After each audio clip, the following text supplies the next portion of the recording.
The NBA Gambling Podcast on the Sports Gambling Podcast Network is presented by WynnBET. WynnBET is now live in Arizona, Colorado, Indiana, Louisiana, Michigan, New Jersey, New York, Tennessee, and Virginia. From boosted same-game parlays to live in-game odds, WynnBET has what you need to win. Sign up today, bet $100, and get $100 at sportsgamblingpodcast.com/WynnBET. That's sportsgamblingpodcast.com/WYNNBET. State restrictions apply. Welcome, everyone, to the most disrespected podcast on the Sports Gambling Podcast Network. It is Monday, February 20th, currently 11:11 on the East Coast.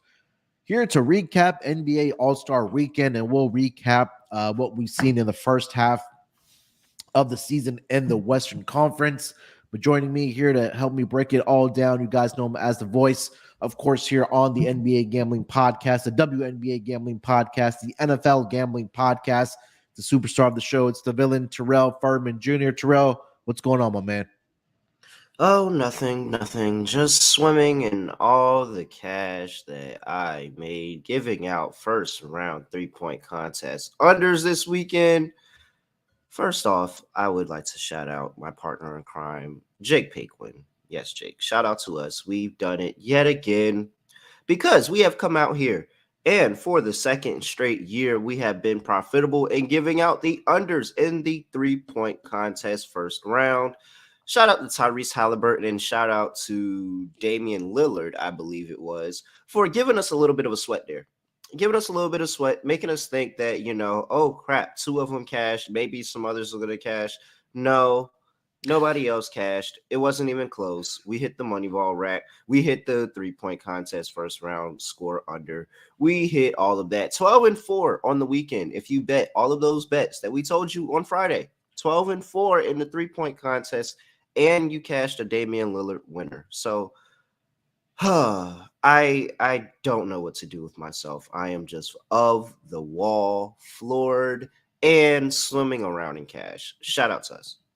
Is this anything like taking the first half unders in the NCAA Oh, it tournament? was better. It was better because now, well, maybe it wasn't a better sweat long term. That's a better sweat long term because you have at least 3 days that you're sweating those bets. We sweat that bet for about a minute and a half. Yeah, times, I think what, 12? Tyrese Halliburton went 8? second. So after Tyrese Halliburton went, I'm like, whoo, this might be, I'm 1-1. It might be, and then another and another and another and another and another and another and another, and we keep winning bets. Julius Randle and Kevin Huerter, the real MVPs of the 3-point contest, but also joining us, you guys know him as the voice here on the NBA Gambling Podcast. It's Delonte Smith. Delonte, what's going on, my man? Not much, man. Excited to break down what we saw from the first half of the Western Conference and get some clarity on some of these teams going forward, buyers, sellers. All-Star Weekend, I don't do a lot of betting on All-Star Weekend, but I hit Tatum 10-1 to win the MVP. There you go. That's pretty much it. But overall, just ready to get back to seeing what's going to happen in the future with these NBA teams. Yeah, it's not exactly the halfway point. I think most teams have played about 58 to 59 games. We have about 23 to 24 games left for each team here as we kind of get into the final stretch of the NBA regular season. We'll touch on all that in the Western Conference. So I know we don't have games till about Thursday, but we'll do Western Conference today, and then we'll do Eastern Conference tomorrow. And then on the Wednesday show, the guys will give out some futures and some bets to make right now as we kind of wind down the NBA season here. So, Terrell already touched on it, of the 3-point contest, all the money that they made.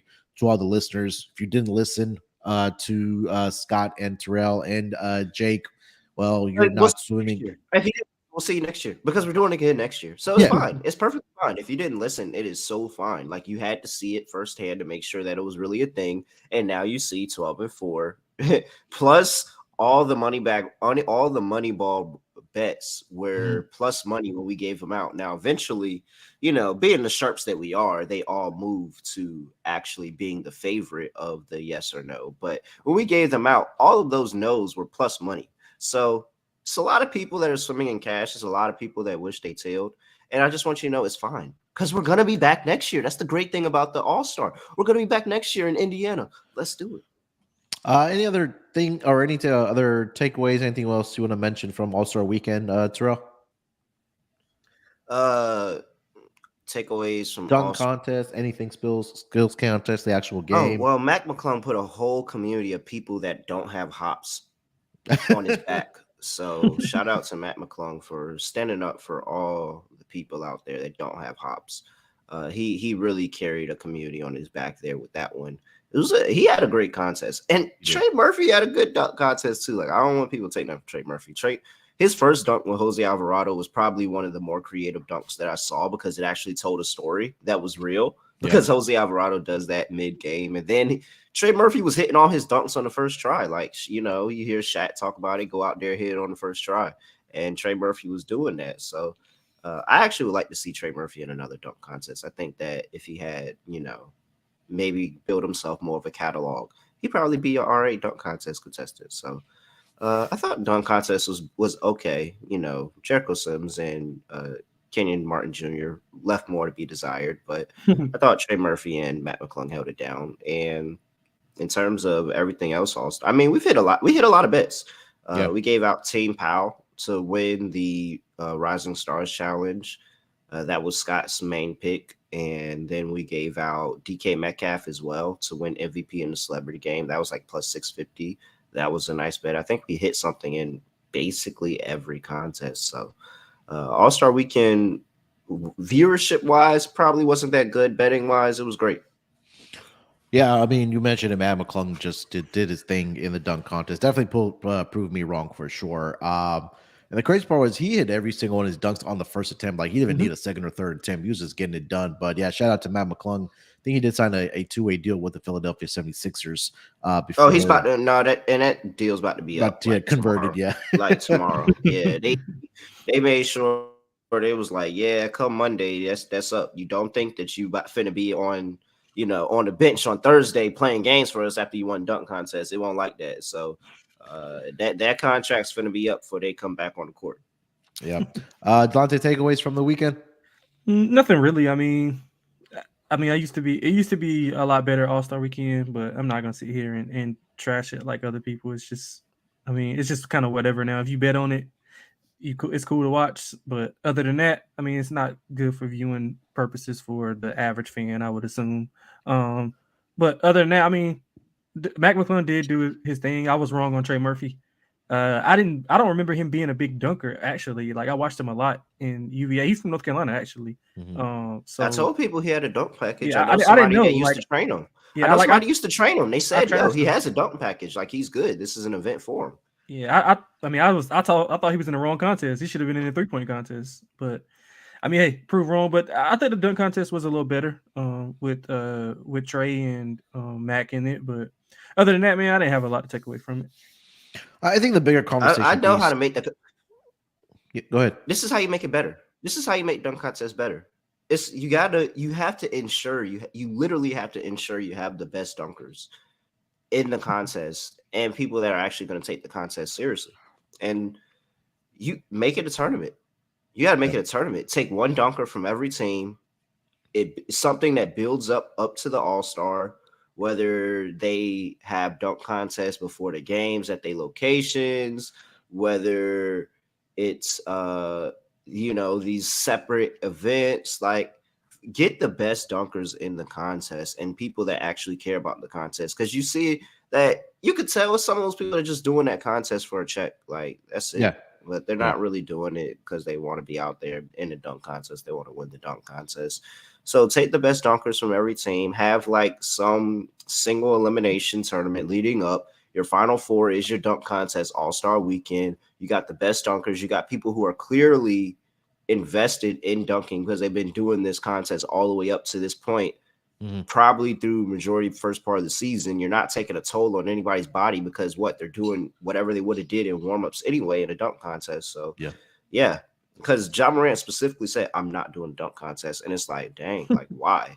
Why are you not doing it? Like, you would be great for it, but it's because nobody cares about it. The fans don't have any incentive to do it. The fans don't care about All-Star Weekend. The league doesn't care about All-Star Weekend. The players don't care about All-Star Weekend. Until the league or the players start caring, the fans won't care. And it's going to be the same product that it's going to be every year. So you gotta put in what you get out. Yeah. And right now they're not putting shit in. Well, they are putting shit in, so they're getting shit out. Yeah, I think, again, the bigger conversation piece as well is how do you fix the actual game that takes place on Sunday nights is...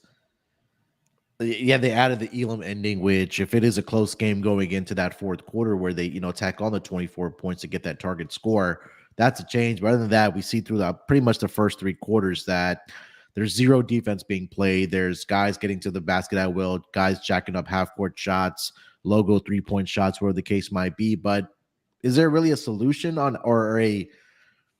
some tactics? Is there a problem? Anything?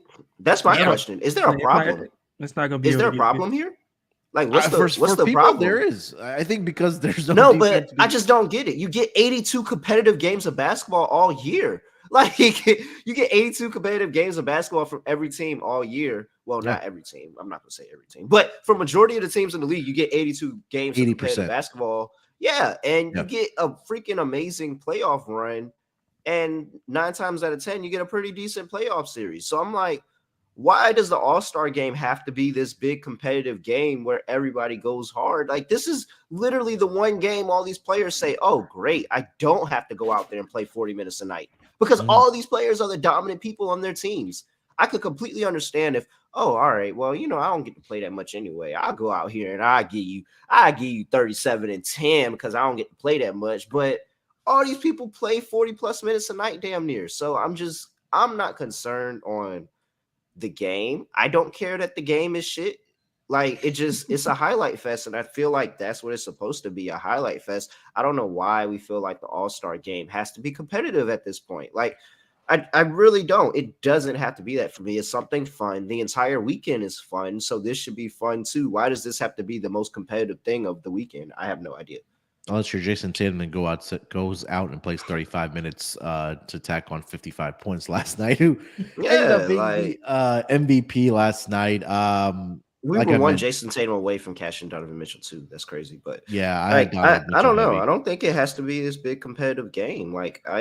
But also I truly just think All-Star Weekend is literally just for fun, just for photo ops, just for people to pull up and do all this stuff, make money. Remember the game is a charity event, so you make money, a lot of money. Philanthropy, all that stuff. Like, I just don't think that there is a reason that this game has to be the most competitive game of the year. Like, why does everybody want it to be that? Let it just be what it is, fun. Yeah, I think you get that stretch of that fourth quarter where, like, if it is a close game that they add that 24 points, and it does get a little competitive. I think we saw that I think it was last year, the prior year, when they instituted that new rule. But kind of just to recap it, Team Giannis finally gets he finally beats Team LeBron 184-175. Jason Tatum, the MVP last night, sets the record for the All-Star game scoring. 55 points, added 10 rebounds to that, hit 10 3-pointers last night as well. Donovan Mitchell also had a great night as well back in Utah. He tacked on 40 points, had 10 assists, 15 of 25 from the floor. Kyrie for Team LeBron, 32 points, 15 assists for Kyrie Irving, and then Joel Embiid added 32 points as well for Team LeBron. Also, Jaylen Brown, 35 points in 25 minutes. He also had 14 rebounds in that game. So stat padding, guys jacking up shots, trying to make shots, getting the MVP. Delonte, you have anything else to add to that? Yeah, I mean, I don't think it's fixable. Like, it doesn't matter what they do. Like, people gonna complain regardless. So it's like literally unfixable. So yeah, it's nothing they can do. They can't give the players enough incentives. I mean, these are the best players in the league, so obviously they're making the most money. So monetarily, like, I mean, they don't care. Like, same with the dunk contest. I think Matt McClung won what, 100K? I mean, some of these guys probably spend 100K on girls. Like, man, I don't care what money Matt McClung won, because Matt McClung turned down millions to go overseas. I couldn't care about Matt McClung pockets. There's no way. I don't get the G League is not that important. That's what it is about a lot of young folks these days. Like, that's what it is about a lot of young folks. These young folks just want to go out there. They want to play in the G League. Be like, oh, I'm in the G League. I can make it to the NBA, make it to the NBA, make it to the NBA. No, what you need to be worried about is your family. Be worried about your family and your chickens. And turning down millions overseas to go play for $40,000 a year in the G League. All right. I mean, yeah, but it's unfixable. Like nobody's ever gonna be happy about it. I mean, so I seen somebody say, like do it how baseball does their All-Star game. Winner of it gets home court advantage. But I mean, it's kind of hard to do because you're playing. I don't know. It's just weird. It's not. I don't think it's fixable, to be honest. I mean, I really don't care I think that's a good addition. Like, yeah, when are the All-Stars? When are the All-Star game? Well, you can't really do that because it's East-West now. But like, yeah, you know, but you could have did it like when are the All-Star game gets home court in the playoffs. That would have been really cool. Yeah, something they should do is like switch it up, play 3-on-3 or something. Like make a tournament of 3-on-3 and make these guys play. I guess they got to play hard if they go into 11 3-on-3 and make it a tournament style. Like pick up, and I mean maybe that's something they could do to implement. But I mean I don't know how they would structure it and all that. But that's something that I guess would kind of make it interesting. But who knows? Yeah, that's the only thing that crossed my mind was that MLB, their All-Star game, like whoever wins gets, World Series home field advantage. But again, it is, I think Terrell kind of hit the nail on the head that it's just a fun weekend. It's just guys don't have to play defense. It's really about charity, right? They talked about it throughout the broadcast that, guys or, Team LeBron supporting, I think it was a big brother, big sister charity. And Giannis had his as well. So, it was a good weekend. We'll be back next year, like Terrell mentioned, in Indiana. For the All-Star weekend. Let's get over to some real basketball news, guys. Right before we got on, we got the news of Russell Westbrook agreeing to the buyout with the Utah Jazz as part of the trade between the Lakers and the Utah Jazz. He agrees to a buyout with the Utah Jazz. He's now going to sign with the Los Angeles Clippers. Initial thoughts here, Delonte. I want to start with you here, man. Russell Westbrook signing with the Clippers now to be, I don't know if he's going to be the starter, but probably going to be coming off the bench for that team. I don't know what the hell the Clippers are doing. They just got rid of Reggie Jackson, and you're going to bring in Russell Westbrook. I mean, maybe Reggie Jackson was more of he wanted to get more minutes, and he wasn't playing the type of minutes that he want. But I don't get how Russell Westbrook helps the team at all. Like, I mean, I don't know. He's just, I mean, he's going to play hard, obviously, but he doesn't add shot making. I guess a little bit of playmaking from the point guard position, but I mean, I feel like he will be taken away from Terrence Mann minutes, from Bones Highland, some of Bones Highland's minutes. So I mean, I'm not a fan of it. I mean, I would have loved to see them get somebody else other than Westbrook, but I mean, hey, it's the Clippers, so I mean, I can't be shocked. But I really have no idea what they're doing with this signing. Yeah, I don't know. It makes them worse. Yeah, I agree. I think so. Yeah, Terrell. I mean, it basically just confirmed my next future bet that I was going to give out anyway, but now it just basically confirms it. And that's the Clippers to miss the playoffs at 7-1, which I think is a very, very realistic possibility at this point in the season. And it's because where you look at where they are in the Western Conference, they're not beating Denver or Memphis. I think it's clear-cut Denver and Memphis. More than likely, Denver's going to be 1, Memphis is going to be 2, but I think it's pretty clear-cut that those two are 1 and 2. They got a 3-game lead before third place. Then you have the Kings. All right, cool. I'm not the biggest on the Kings either. I'll give you that. Kings are sitting there. That may be somebody they could overtake, but if you look behind them, right next to them, they're at 9 games back. 9.5 games back is the Suns. Oh, wait. Kevin Durant. Okay. All right. On the Suns. Oh, and Dallas. Dallas is 10.5 games back. Oh, Kyrie Irving. Ooh, both of them are in the West now. Ooh, interesting. How do we combat Kevin Durant and Kyrie Irving? Oh, that's right. We get Russell Westbrook. Yes. And now we're in the same playing field as them. We can be in the same conversation as them because we got Russell Westbrook. Yes, absolutely. Wrong. No. I think that there's more possibility of this team to sneak around and be a 7-8 seed than for them to move up and be a 3 seed. So if you're telling me that the Kings hold serve and Phoenix and Dallas rise up, they're at 6. Now I'm banking on a Golden State to have a good second half of the season and jump them and push them into the play-in. A New Orleans to have a good second half of the season, jump in, push them into the play-in. Like, I can sit here and say that if the Clippers are 1 injury away, The Clippers are one injury away from being in the play-in. If there's one of Paul George or Kawhi Leonard that's not playing majority of the games in the second half of the season, they could easily find themselves in a play-in, especially with Russell Westbrook and us not knowing what they're getting from him. What is the plan for him? What does Ty Lue have planned for Russell Westbrook? Is he coming in to play defense? I don't think so. Is he coming in to be a shot creator? Is he coming in to be a playmaker? Is he coming in to be a slasher? Like, what is he doing? And I don't think anybody knows. It didn't work out with John Wall. Why are we automatically assuming that it's going to work out with Russell Westbrook? Yeah, well, he was hurt. John was hurt, but yeah, I get it. No, but it wasn't working when John was playing. It wasn't working when John was playing. They was getting the bare minimum from him, and that's not what they respected. They thought that John Wall was going to come in, he was going to get healthy, and he was going to get a 20-point per game score, and that's not the case. That's dumb on their part. He ain't played in like 2.5, 3 years, so that's so dumb for him.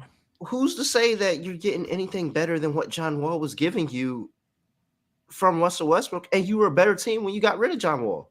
So I don't know. I don't get it. I don't see it.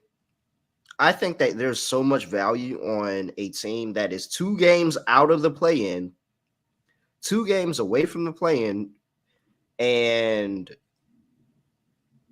they're 7-1 to miss. Because if you get in that play-in, anything can happen. 7-1?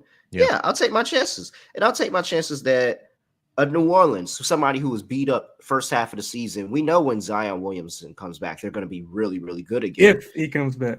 If I think I have more optimism about Zion than a couple of other people around. Good luck to you, brother.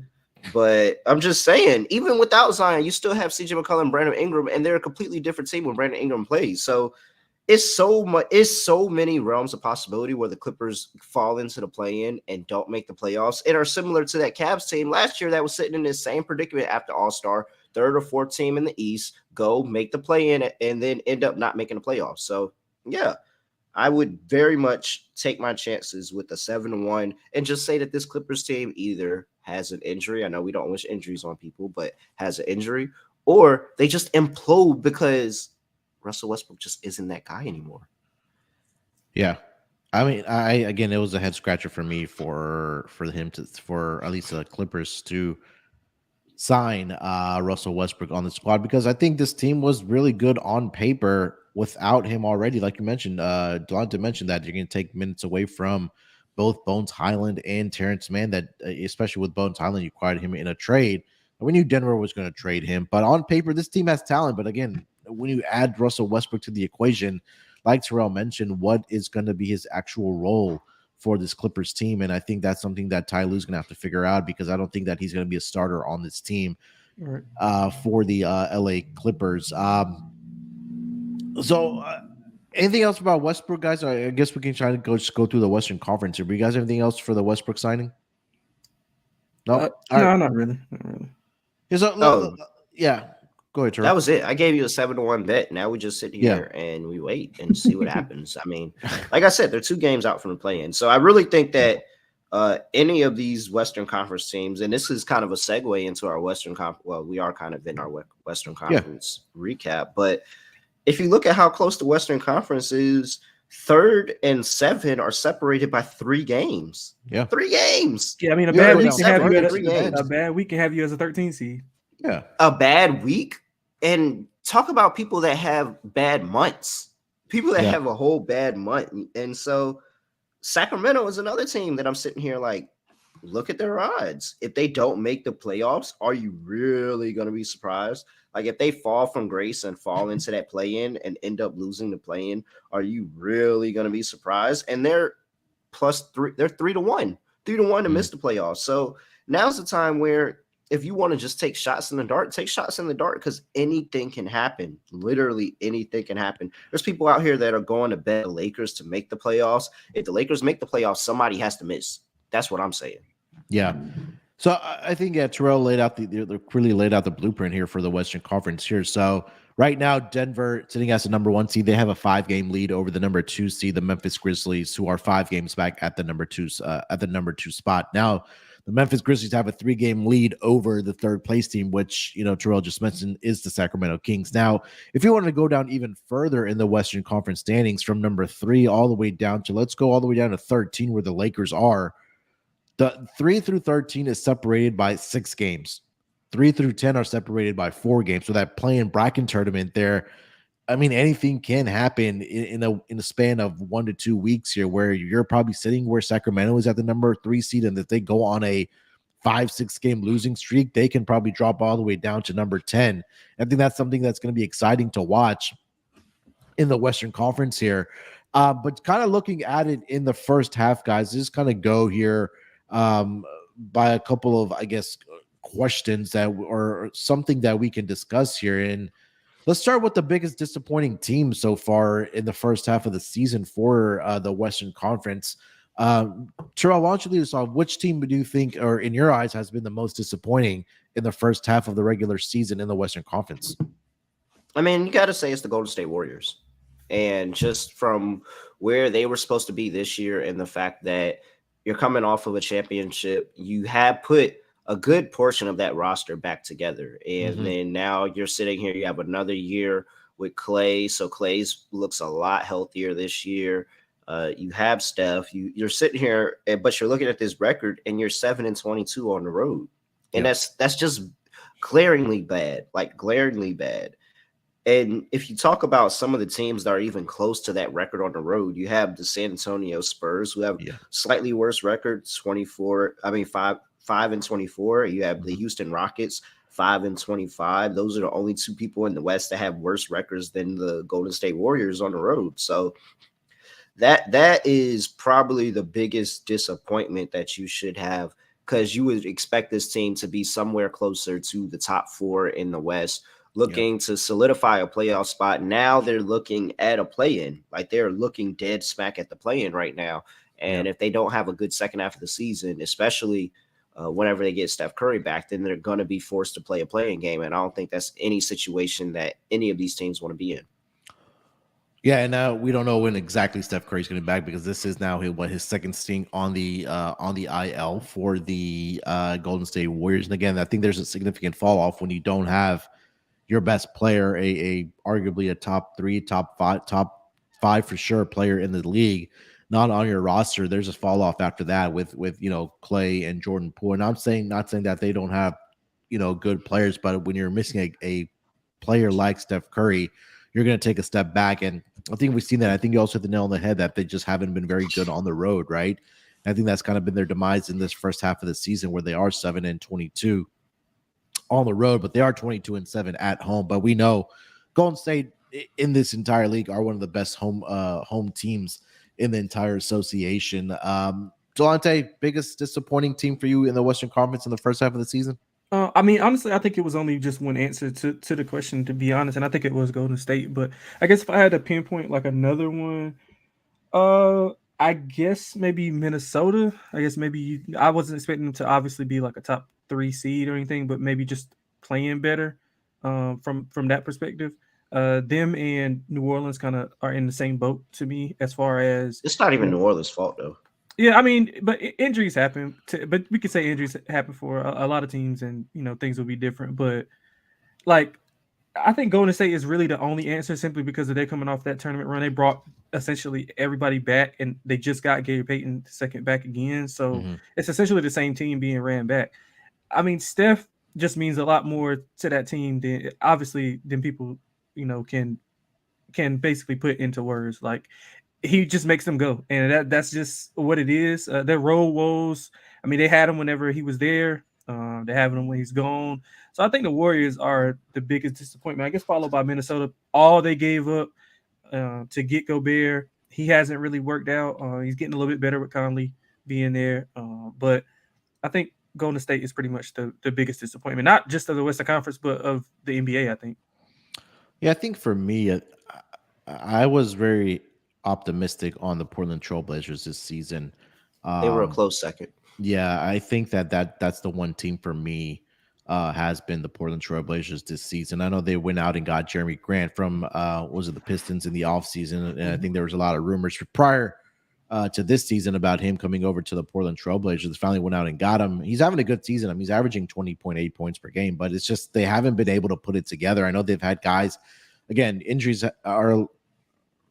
We talk about injuries for a lot of these teams, like the Golden State Warriors, the Pelicans, Minnesota, they've been without Cat for I don't know how many months now. Mm. But for the Portland Trailblazers, I think on paper you look at it, I mean they have pretty good talent. Obviously, when you have Dame, Anthony Simons has been really good for them as well. Jeremy Grant, so you have some bona fide scorers, but I don't know if it's a coaching thing for the Portland Trailblazers, but they acquired Matisse Thybulle from the Sixers. They traded Josh Hart to the Knicks.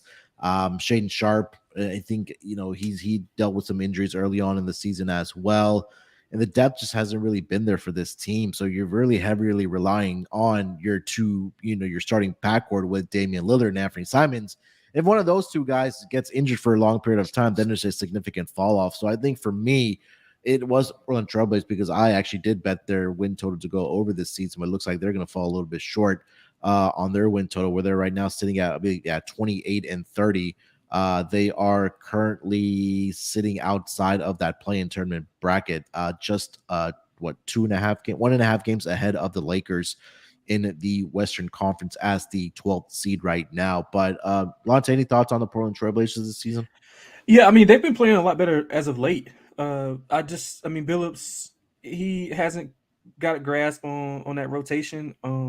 I would like I would like more Shaden Sharp minutes, for obvious reasons. I mean, what he does on the floor when he's given the opportunity is like in the numbers. I don't know. Maybe that stint with Dame being hurt, wasn't he hurt twice, if I'm not mistaken, at the beginning? I believe so. He's only played 46 games. Yeah, so I mean that part hurt him a little bit, and I think they were expecting Simons to take that second year leap that CJ McCollum did whenever he was there. And I mean he's playing well, but just not as consistent as they would like. I mean they got Naz Reid back, who has been playing well. I think they're trending in the right direction now, but I don't know if it's going to be too late. They do have some guys. They don't have size. Nurkic is always hurt. And that's their main issue. They don't have any size, and it's pretty much Dame or bust. Offensively for them if Simons is not on. So I like them going forward as far as like covering numbers and being competitive. I just don't know if they have enough size on the inside to be able to compete with some of those Western Conference teams like, Memphis whenever Steven Adams gets back, and then Jaren Jackson. The Lakers obviously inside with AD, LeBron. And I mean, some of those Western Conference teams are really big size-wise, and I think that's where they are at a disadvantage. But other than that, man, I like how they've been playing as of late. I just don't know. It might be a little bit too late for them to make a surge. Yeah, Narc just turns into barbecue chicken when teams are doing the pick and roll with him because he's just not quick on his feet to stay in front of the defenders or anything like that. But Terrell, any thoughts on the Portland Trailblazers? No, I mean you guys basically hit on it. I'm not going to repeat what you guys said. They are disappointed, and it was more expectations for them to at least be competitive right now, and and I guess they are because everything's jumbled up right now. But they're sitting on the outside looking in, and you would have thought that they had a better chance. I think I had them a lot. I would definitely had them a lot higher than this. I thought that the Gary Payton II thing was going to be a really good addition for them to finally add some defense to that roster. That didn't work out at all. Yeah. And so now it's really just, can Portland score more points than you any given night, regardless of what you do? And some nights they do, some nights they don't. That's the situation that they put themselves in. It's nothing that's going to carry them long term. So if I'm Portland, I just coast rest of the season, try again next year. But, do they have their picks? I assume so. I think so. I don't know. The NBA trades picks around like a freaking. No, let me not say that. But they just be passing picks around. So I have no idea who has what. You look up and somebody has your pick from 10 years from now, and I'm like, oh wow, okay, I'm really thinking about that. Picks don't matter, people. Yeah, I think that. Yeah, I mean, yeah, I guess. I think that kind of leaves the question: is this the last season for Dame in Portland? Then. No, I think he's content there. He don't. He's like the man there. I don't think he wants to leave. If he did, he would have left maybe like a year ago. Whenever they were basically looking like they were tearing it down with CJ. I think him and Bradley Beal are two stars that just don't want to leave. They just want to stay where they are. They're content with where they are. He's been to a Western Conference Finals. I mean, he got smacked, but he's been there. I don't see Dame being like trying to be second fiddle to anybody, like joining up with, like the Lakers. Some people got him linked to the Lakers. I don't think he'll do that. I think he wants to be the main guy all the time. He's loved in Portland. That's just a hunch, like from hearing him like in interviews and what he has to say about the city of Portland. I don't think he's going to leave. Terrell, any thoughts on Dame leaving? I mean, I feel like leaving is the wrong word here. Or getting tired? I feel like shipped out losing? is the word that you should be looking for. Shipped out, because there is a very good possibility that Portland says, "All right, we're done with this. Like, this isn't working." And for us, I know us as a city, you love this city, city loves you. But for business, you're not good for business. And we're trying to get into a tanking business fairly soon in the relative future. So you're not going to do that. And we know you're not going to do that. So we're going to respect you enough to ask you where you would like to go and send you where you would like to go. But in the next 1 to 2 years, Dame, we're probably shipping you out of here so that we can just blow this whole thing up. Yeah, that makes sense. All right, so let's get some positivity here around here, guys. What's been the biggest surprises so far in the first half of the season in the Western Conference? Terrell, why don't you lead us off? Biggest surprise. It's really only two answers you can go with. Yep. I'm going to go with the latter, and that's the Oklahoma City Thunder. Okay. Because you go and you draft the second overall pick, and you have these pretty decent expectations for yourselves that you can insert him into the lineup, start winning games, and then he goes and plays in a pro-am and breaks his foot or whatever he did, tears something, and he's done for the year. And it's instantly like, all right, we have to get through this again. We have to reload this again and try this again, and basically running back with the people we had last year. And now you're a 10th seed in the play-in game. That is great. That is phenomenal. The growth that you had from this year to last year, where everybody saw that you lost Chet Holmgren, and everybody's like, oh, they're about to tank, and they're about to get Wembanyama too, and now they're going to have Holmgren and Wembanyama. Everybody's literally saying that. There was literally photoshops of Wembanyama and Chet next to each other. Yeah. And so OKC saying, no, we're still going to be competitive. We're going to go out here and we're going to hoop, and we're going to go out and try to win a lot of games. And here they are, one game out of being 500, 10th seed in the West. That is a huge come up from where they were bottom of the league for the past few years. So, yeah, I think OKC, with the number of picks that they have, with what they've been able to do with the team that they have this year, like, because it wasn't like the only other team that I really could think of was Sacramento. And it isn't like you could say, oh, we got De'Aaron Fox. Oh, we got Sabonis. And now they're here for a whole year. We'll put it together. We just got this defensive-minded coach. We're going to change the culture on that side of the ball. No, now you have SGA. People are talking about Josh Giddey more. Jalen Williams, LE, is out there showing people that, hey, I was a rookie this year, and I can be in that rookie of the year conversation as well. You're taking a whole bunch of pieces that a lot of people didn't think went together, and you put yourself in position to potentially make the playoffs. Like, that's really, really good. And not to mention you have a second overall pick coming back next year. So OKC is the biggest surprise this year for me. Plus all the draft capital they've accumulated for all the trades that they made over the past several seasons as well. You could just ship all that out and get you a star. Yeah, you could. You really could. What if Dame was on OKC? Yeah, I mean SGA and Dame. SGA, Dame, and Giddey. You have three of them as guards. Giddey's SGA and Dame can play off ball. You have Giddey running the point. Like, I mean, I'm just sitting here and saying you have a whole bunch of options with these picks, because drafting players truly, I'm trying to tell you, drafting players only matters if you hit big. It only matters if you hit big, and the only teams that matters to is those guys in the bottom of the barrel, your San Antonios, your Houstons. That's all it matters to. Yeah. These teams that are playoff competitors, they don't care about draft picks. Nobody cares about draft picks. That's why everybody trades them so easy. I think the only team that really comes to mind that really put together their roster through the draft was probably the Golden State Warriors, where they drafted Curry, Draymond Green, and Klay Thompson. Obviously not in and they were they were getting those guys, they were in the lottery all those years. They had to care about draft picks because they weren't a good team. They weren't a good team all those years. I mean, they were in the lottery. If you got a good front office and good, evaluators like Memphis and OKC, like they are really good at evaluating talent, which is why they got those guys where they got them at. I mean, I'm not saying that they're going to contend for a title or anything, but they do a good job of developing their team and getting them to the point where they want to go, because OKC is drafting like incredible. They hit on every one of the picks so far. I mean, we haven't seen Chet obviously, but what they did with the two Jalen's and they got Lou Dort. Just some of those guys are how they develop. That's not a championship roster, though. No.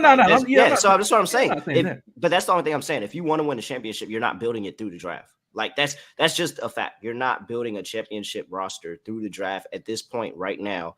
You got to bring somebody in. You have to bring somebody in. Yeah, I agree. Yeah, I mean, like their best player right now, he didn't come through the draft, right? He came through that. What was a He came through a trade. Like, SGA is their best player, and he came through a trade. Like, you're not building a team through the draft nowadays. It's just not happening. Yeah. I mean, I agree. I agree with that. They got to get somebody else in there. I guess maybe they thinking about, like you said, somebody like Dame. But I don't know who the hell would even want to go there to play, like small market. I mean, it's not really people, and that's why you're not trying to lure somebody as a free agent. You're trying to trade for somebody, and if you're OKC, you're looking at the Toronto Raptors and you're saying they got a star for 1 year and they got a championship. That's all we need. I just need 1 year and a championship, and everything up to this point was worth it. Every single thing up to this point was worth it. If you get 1 year in a championship, that's what Mark Cuban said with Dallas. I have 1 year with Kyrie Irving. I am fairly confident that I am only getting 1 year of Kyrie Irving. Yeah. If I can get Luka the help he needs for 1 year for a championship, that's all I need. We'll figure it out from there. Let's just get a championship this year. Now, Kevin Durant threw a really big monkey wrench in that by going over to this Phoenix Suns, and Mark Cuban literally said, "Fuck!" It's really like I didn't know he was available too. I would have thrown this out there for him, but yeah. So it's just one of those things. It's really just one of those things where I think that's OKC in the future after this year. They sit there and say, all right, let's go get somebody for a rental and let's put ourselves in a position to win the championship because we can get back there. We have the talent. We can get back there. We just need somebody to put us over the top. Yeah. Delonte, biggest surprise in the Western Conference this season? Yeah, I think it's just the other team that Real was talking about, the Kings. They're third in the West, if I'm not mistaken. Yep. Playing incredible offense, number one offense in the NBA. Their defense is okay, so metrically it's bad, but they do play hard defensively. They just don't have many defensive players to actually be able to play defense. Like they don't have many on-ball defenders, which is something you definitely need in the West with those guards that you're going to play on a night-in, night-out basis, especially in the playoffs when the game slows down. That's the only thing that worries me about the Kings. But offensively, they're incredible. They have an incredible electric crowd, like home crowd. Mm-hmm. I think the Kings are by far one of the biggest surprises of the season. I mean, they were like 400-1 to win, like just to win. I think the division, or 300-1 or something like some big number just to win the division. So that just goes to show you that there wasn't high expectations for that team. Mike Brown's got them playing extremely hard. De'Aaron Fox electric in the fourth quarter. I think he is like top 3 or 4 in fourth quarter points per game. If you watch a lot of their fourth quarters, he literally takes over. I don't think he misses in fourth quarters. Sabonis is doing what Sabonis does. Love Keegan Murray. They're a deep team. The only thing I'm worried about is size on the inside and defense. But other than that, I think the Kings are one of the biggest surprises of the NBA. Yeah, Kings were the biggest surprise for me as well. I mean, me and Scott and were very high coming in on this team. This season, but they're 1 game away or 2 wins away from cashing their regular season win total. I think that was at 33.5, if I'm not mistaken. Yep. Currently sitting at 32-25. Like Delonte mentioned, they're third in the Western Conference right now. But I mean, you take a look at their top 5 guys, or they have 5 guys that are averaging double-digit scoring. Obviously, De'Aaron Fox, 24.8 points per game. Domantas Sabonis, I believe he leads the league in rebounding as well at 12.3. And then Kevin Huerter, 15 points per game. Harrison Barnes, 15 points per game. Malik Monk, 13.4. And then Keegan Murray, in his rookie season, he's averaging 12 points per game for this team. So they've been a great, I don't want to say story, but they've been able to put it together in this first year with Mike Brown under as the head coach. And I think that for this team, when we talk about the Sacramento Kings, was really getting a head coach in there that was a little more defensive minded, because year after year in the previous years, they were just one of the worst defensive teams across the board. It wasn't even a question that you were automatically betting overs on their game totals in the regular season to just fly over because they just didn't play any defense. But I also got to go back and just say how much of that trade between the Pacers and the Kings for Sabonis and Halliburton just really worked out for both teams, because Sabonis right now, he's been great for the Kings. We talked a lot about Tyrese Halliburton, not only on the NBA pod, but also on the podcast as well, of how both of those players have benefited both their respective teams in an equal manner. So for me, it's been the Sacramento Kings here as well. Hopefully they can continue it and get back in the playoffs, where they haven't been in the playoffs for, I don't know how many years it's been for the Sacramento Kings since they've been there. So that's the one team for me as well. I think OKC is a great team as well. Again, like Terrell was mentioning, that people were just assuming that with Chet going down that they were going to tank again, but here they are in that play-in bracket, one game under 500. And who knows, but if they keep winning games here and they're able to compete in that play-in tournament in the Western Conference as we kind of wind down the season here. Any other teams that were surprises to you guys? There's one more team that I do want to discuss here before we wrap it up here, guys. But any other teams you guys want to throw out there? Denver. Yeah, I think Denver is a really big surprise. I mean, I don't think anybody on here picked Denver to be number one by a pretty good margin in this point in the season, actually battling for number one in the entire league. And I mean, they just keep finding ways to win games, whether it be impressive, whether it looks cool or not.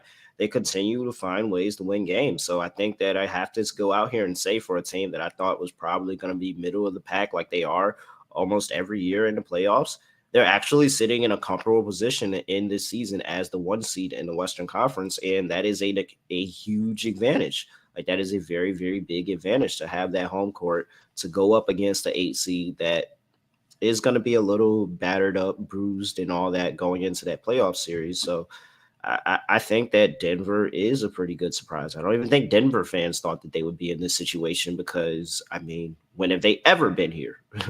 Yeah, Denver last season, they finished up as the number 6 seed, right, with the record of 48 and 34, and that was without Jamal Murray and Michael Porter Jr., yeah. Not playing for the entire season last year. We talked about Jamal Murray recovering from the ACL injury and the back issues that MPJ was having. But, when you're getting your second and third player back, or your second and third best players back, I think that they were going to be better. But I think you're right that we didn't expect them, or at least I didn't expect them to be this great. I did take their over on their win total, but they've been a great team, especially at home, right? I believe they have the best home record, not only in the Western Conference, but in the entire league, where they are 27-4. They're 14-14 on the road this season. So, we talk about home court advantages, whether, going into altitude and all that good stuff that we talk about. But Denver right now, yeah, they're sitting at 27-4 with the home record thus far for this season. Delonte, do you have any other teams that you want to mention? But I know you were asking about Sacramento playoffs. I think 2007 was the last playoff appearance for the Sacramento team. So it's been a while. Yeah, 16 years. I think the Jazz are a big surprise. I mean, I know they've tailed off as of late, but them being competitive and as competitive as they being, especially as underdogs, I think that's like a true testament to those players. Now, what they do going forward, I'm not sure. I know they shipped off, 2 of their better role players on the team, and Conley also. So a lot's gonna fall on Clarkson and marketing. But I think what they've done, I mean, I thought that they would be like somewhat like the San Antonio Spurs and the Houston Rockets. I think that would be bottom of the barrel as far as wins go. But they've been competitive. They started out extremely hot. I mean, they've tailed off, like I said, but I think the Utah Jazz, being competitive as they were the first half of the season, was a little bit surprising to me. Yeah, I agree with that as well. I mean, we talked about it at the beginning of the year that they were the 1 seed. I mean, for a very short period of time, but the way they came out in the season, they looked like they were going to be a playoff team. But yeah, they have tailed off here, approaching the second half of the season here, where they're at 29-31. Obviously, in the trade with the Lakers, with Jared Vanderbilt and Malik Beasley. I think we'd be a little bit remiss that if we didn't touch on the Lakers here. I know we've talked a lot about the Lakers throughout this season on the NBA pod here, but this is a new look roster, right? With the trades that they did make with Minnesota and Utah, to bring in D'Lo, Malik Beasley, Jared Vanderbilt. Anthony Davis is back healthy for now. And LeBron also talked about that at the All-Star break when he did his press conference, that he said that this is these 24 games are the most important regular season games of his career because he doesn't want to miss the playoffs in back-to-back years. The whole breaking the record of the most the all-time scoring leader is now past him. All those distractions are gone now. So I want to ask you this: with this new look roster for this Los Angeles Lakers team, do you think they are good enough to make it into the playoffs as a top 8 seed, not the play-in tournament, but as a playoff team for this upcoming playoff year? Yeah, I think they do. And it's just not really because of the roster, but more because of the situation that they're in and the fact that they're not, completely out of it. They're 2 games back of the 10 seed, 2.5 back from 9, 3 games back from 7 and 8. Like there's room to make up there, especially when you look at, all right, what's Steph going to be doing? Is Steph coming back? Are the Warriors going to finally hit that second gear that we expect them to do? Is OKC be able to keep this going? Or are they going to tailor back off into what they've been doing for the past few years? Like Minnesota, what is Minnesota? So there's a lot of room for them to come up there. And I truly do believe that if they make the play in, that they one game to win with LeBron James, Anthony Davis, I think that they'll very much put all their effort into 1 game to win or 2 games to win to make it into the playoffs. So I think the Lakers are a pretty good bet to make the playoffs if they make the play in. And so it's really just making up that ground, going on runs the second half of the season to make a play-in game. But the issue for them is that they don't have an easy second half of the season. You got just for the rest of this month, the last 3 games of this month are Warriors, Mavericks, Grizzlies. Yeah, like that's not easy. Mm-hmm. And then you look at next month and you're kicking next month off and you're playing the 2 teams that are above you in standings, the Thunder and the Timberwolves. Then you have the Warriors and Grizzlies again. Like then you have the Raptors who they just can never seem to beat. Like, yeah, I just think that, they're going to need a lot of help. They're going to need a lot of teams to come by and they're going to have to play elite level basketball going down the stretch to be able to get this done. And it's a possibility that they can get it done, but they should just know that they're going to be having some tough teams. They got a couple of games against the Suns coming up. You still got Clippers who they can't beat coming up. Like there's a bunch of games on this schedule where you're going to be concerned if you're the Los Angeles Lakers. Yeah, I mean, according to NBA Tankathon, that they do have the 6th easiest remaining schedule. But like you mentioned, they do have these first 4 to 5 games, like you mentioned, after this All-Star break is where we're really going to find out.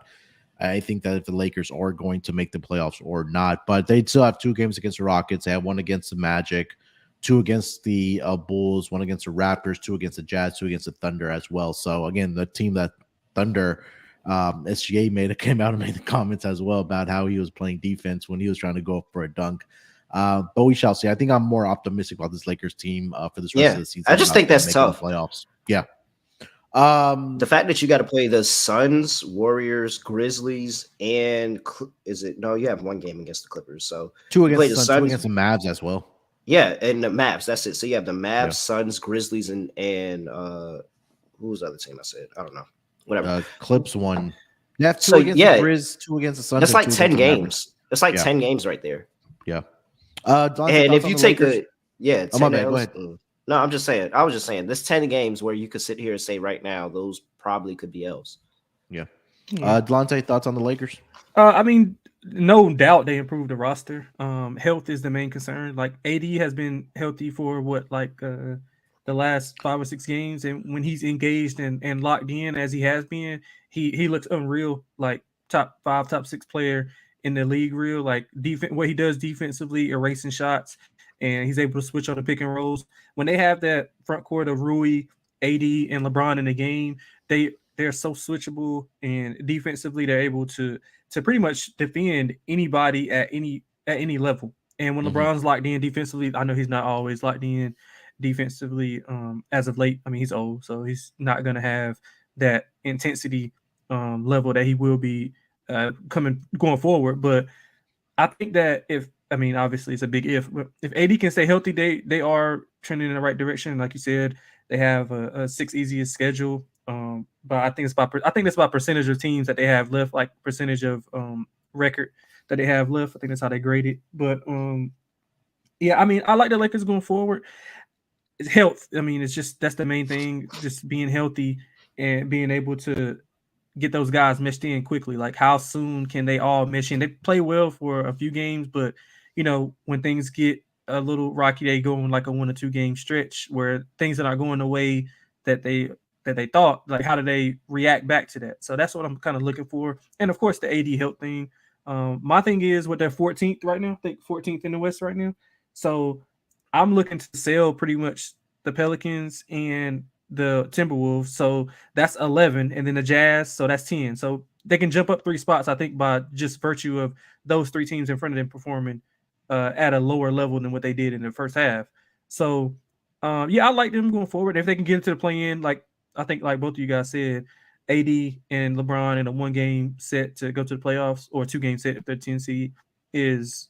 I mean, I'll put my money on them to do that. Yep. All right. Before we get into maybe a best bet that we want to give out, let me tell our listeners about our presenting sponsor. That is WinBet. WinBet is the official online sportsbook of the Sports Gambling Podcast Network. WinBet is active in a bunch of states, and there are a ton of ways to win, including live betting and same-game parlays, aka WinBet. Build your own bet.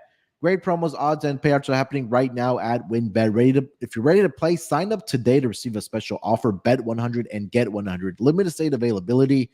And of course, if you hit the biggest long shot parlay of the week, you get $1,000 free credit. There's so much to choose from. All you have to do is head over to sportsgamblingpodcast.com/winbet so they know that we sent you. That's sportsgamblingpodcast.com/WYNNBET. Offer subject to change. Terms and conditions at winbet.com. Must be 20 years or older and present in the state where playthrough WinBet is available. If you or someone you know has a gambling problem, call 1-800-522-4700. All right, guys, we talked a lot about, teams that may make the playoffs, miss the playoffs. There's some regular season win totals out there as well. Terrell, you already gave out the Clippers 7-1 to miss the playoffs here. Do you have anything else you want to give out as far as a bet for the Western Conference? Load up on the Pelicans while you can. That's really my thing. I think that the Pelicans, I said it, I tweeted out before, I think the Pelicans are primed to have one of the better second half of the seasons of anybody in that conference. And it's just because of the fact that they were never really a bad team. It's just, when you lose 2 of your top 3 players, really argument could be made for your top 2 players that you're going to take a step back. And so the fact that they're still over 500, they're at the 7th seed, they're sniffing back into getting and securing a playoff spot without even worrying about the play-in. I think that the Pelicans are one of the better buyers to be at this point of the season, where they can turn this around. They can turn this around quickly, especially if Zion Williamson comes back and how Brandon Ingram and CJ McCollum are playing. They can absolutely turn this season around. Pelicans 60-1 to win the title. Western Conference, they are sitting at 25-1, and for them to win the division, they are 30-1 right now. So a couple of futures out there. I know there are some books that are offering regular season win totals or updated regular season win totals. I do not see the Pelicans on that list right now. Maybe I can dig that up before we get out of here. But Delonte, I see him at 42.5. 42.5. Okay. All right. So yeah, we'll go with that 42.5. If you want to go 42.5 plus money. Okay. Delonte, you bet you want to give out? Yeah, I mean, I like both LA teams, to be honest. I like the Clippers 6-1 to win the West. You could get them at 12-1 to win a championship.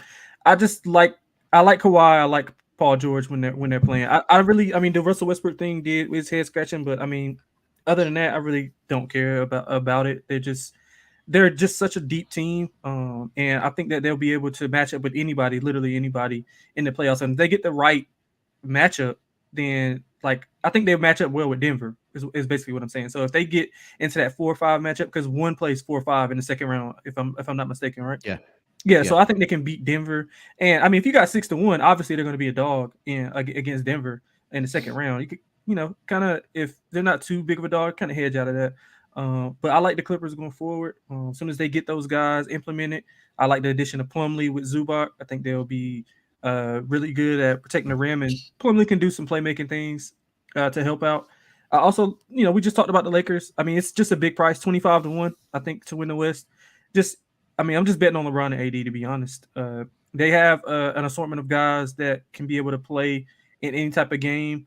Vanderbilt and Malik Beasley, solid defenders. I do worry about Darvin Ham and some of his rotations and what he does in certain situations in big spots, because he's not good right now with some of the rotations that he's putting out there and how he allocates some of those minutes to certain guys. And now he has to get re-implemented into, getting these new guys and who they play well with and all of that. So big price. I like the Lakers 25-1. I like the Clippers 6-1 win the West.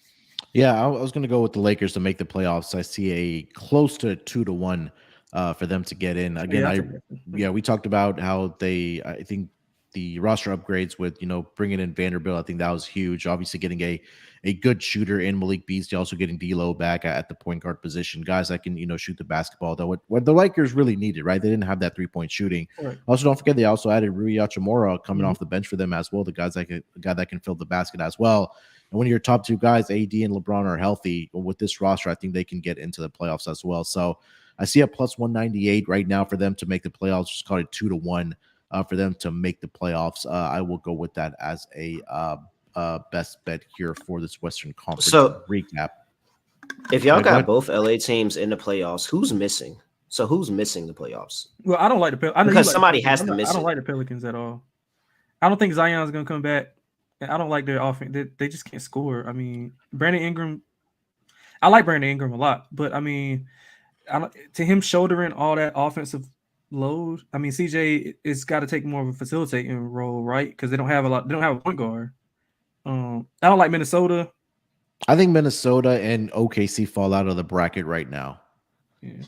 And then you get Lakers into that play-in tournament, and at that point, it's just like you mentioned that they could win 1 or 2 games.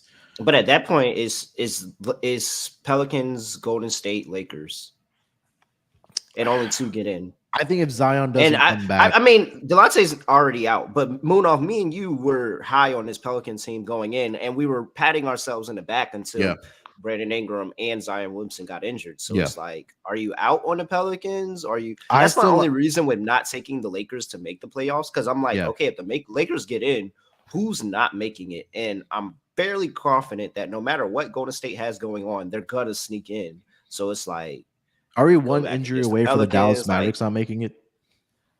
No. I mean, I think there's a possibility. I mean, let's say it's Kyrie or Luka go down. It's so jumbled up. It's a possibility for everybody. I still think the Kings are still in possibility of not making it. Like, it was the same thing that we saw with the Cavs last year. The Cavs were like a 3 seed for majority of the year, and then next thing you know, second half of the season they fall to 4, then they fall to 5, fall to 6. Next thing you know, they're at 7. They lose 2 games and they're out. Yep, and they robbed my man Evan Mobley of the Rookie of the Year award too. Clippers have the second most difficult schedule, and then Sacramento 4th most difficult schedule left for the rest of the season. Oh, I got the King. I don't know. I got the Kings as the 5th easiest. Maybe I looked at that wrong. Let me see. Yeah, because I had them as the 4th most difficult schedule.